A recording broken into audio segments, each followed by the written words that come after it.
benefit of mobile communication and mobile broadband infrastructure as an effective vehicle to stimulate, change our people behavior, and create a knowledge-based society as a mobile device and application is already their lifestyle. Let's see, the more productive relation between low carbon economy and meaningful broadband economy. This is my share that we can.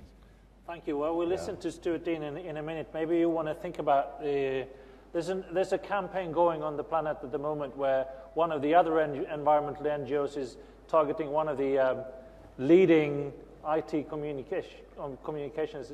So it's Greenpeace versus Facebook, where Greenpeace is campaigning for Facebook to get off coal. Would that be something that we should target you for? Yeah. You think about that? We'll listen to Stuart in the meantime. Great, thanks. Selamat pagi and good morning, everybody. It's a pleasure to be with you all this morning. I'll start with a little recommendation on how we can save a little bit of energy and save the environment. It doesn't have to be so freaking cold in this room today.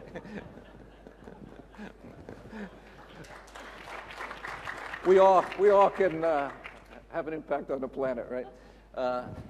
I work for GE, General Electric Company, and we touch a lot of areas that end up having a big impact on the environment. As I'm sure you know, we're one of the world's largest producers of power generation equipment, aircraft engines, and freight locomotives around the world.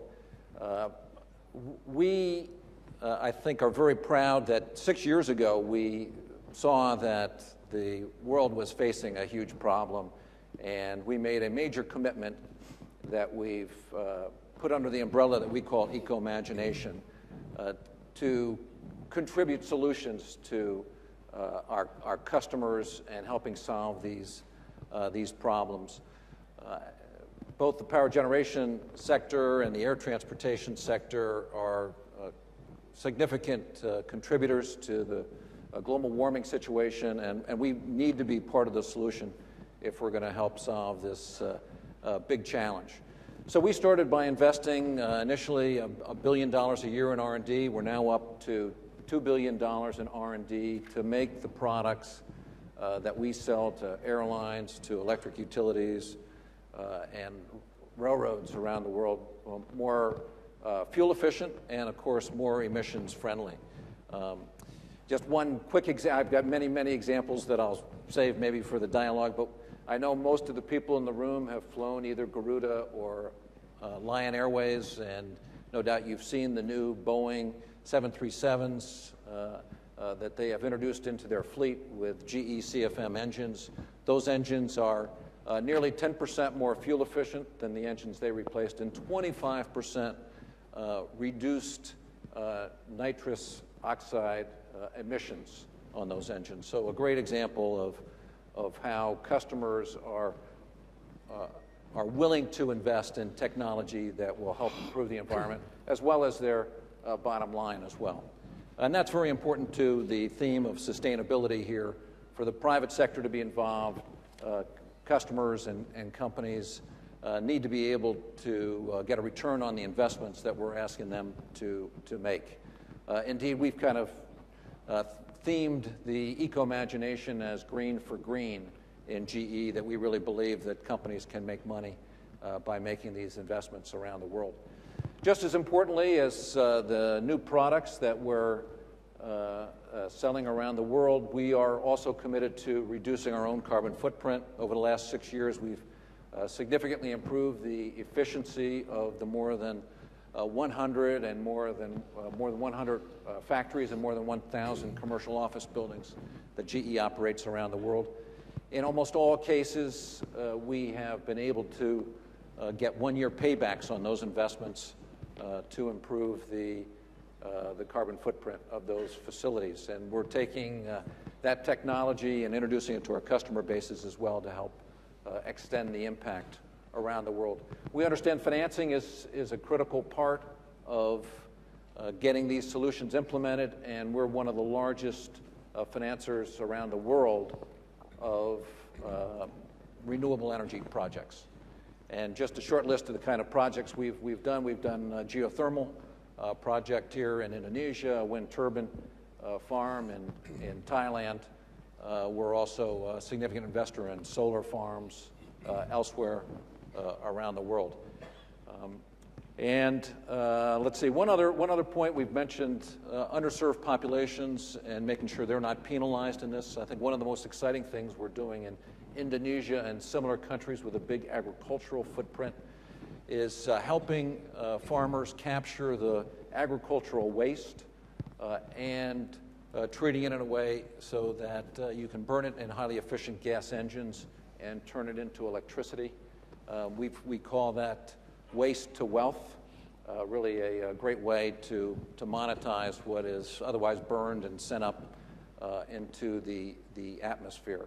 One of my colleagues will be giving a more specific presentation on some of that technology later today.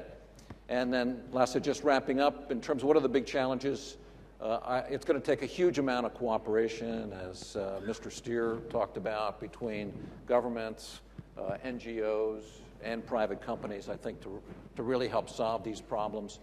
So it's critical that we get progressive government policies in place to encourage these kind of investments. I know this is a controversial topic, but obviously subsidizing fossil fuels is not a good way to discourage use of fossil fuels, let alone encourage new emerging technologies such as wind, solar, and biomass as examples. Completely recognize that you need to protect underserved populations, but there are other ways to do that via income redistribution. People should be paying market prices for fossil fuels to get the right behaviors for conservation going forward. Thank you, I'll wrap up there. Thank you. Fritz van Dijk. Thank you, Lars. Very good morning, ladies and gentlemen. I'd like to cover three topics very briefly. First of all, Lars, the answer to your question at the beginning of the debate is we have no choice. Today already this planet is having a problem feeding 6-7 billion people. Projections are 9 billion people. And clearly, if we do not, everybody together works on sustainable sourcing, then we are going down south. Now, I'd like to talk about sustainable sourcing of raw materials, because in our case, we are a food and beverage company. A short note on energy and water, and then I'd like to finish off with the topic of waste. When it comes to sourcing in a sustainable way of local raw materials, we are very much engaged in raw materials such as dairy, milk, cocoa, palm oil, coffee, plus many other raw materials. We have put in place responsible sourcing guidelines to all our suppliers. We have a very strict way of checking with them to make absolutely sure that these products are grown in a sustainable manner.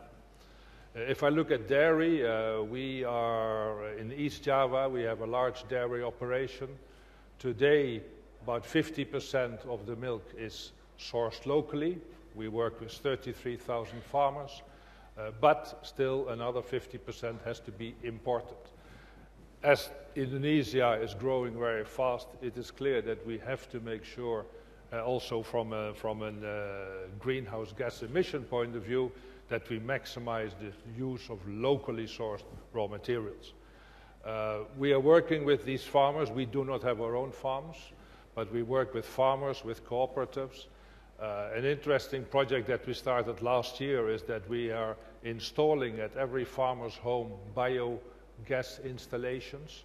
The manure from the cows are collected, and this provides cooking gas to the farming families, and at the same time we are reducing the pollution of the manure that affects the water tables. When it comes to cocoa, we are a big believer that Indonesia can become a very important supplier. Today it's very much dependent on West Africa. And we are working with ICRI, the Indonesian Coffee Cocoa Research Institute, where we have engaged ourselves to work with them and supply 75 million plant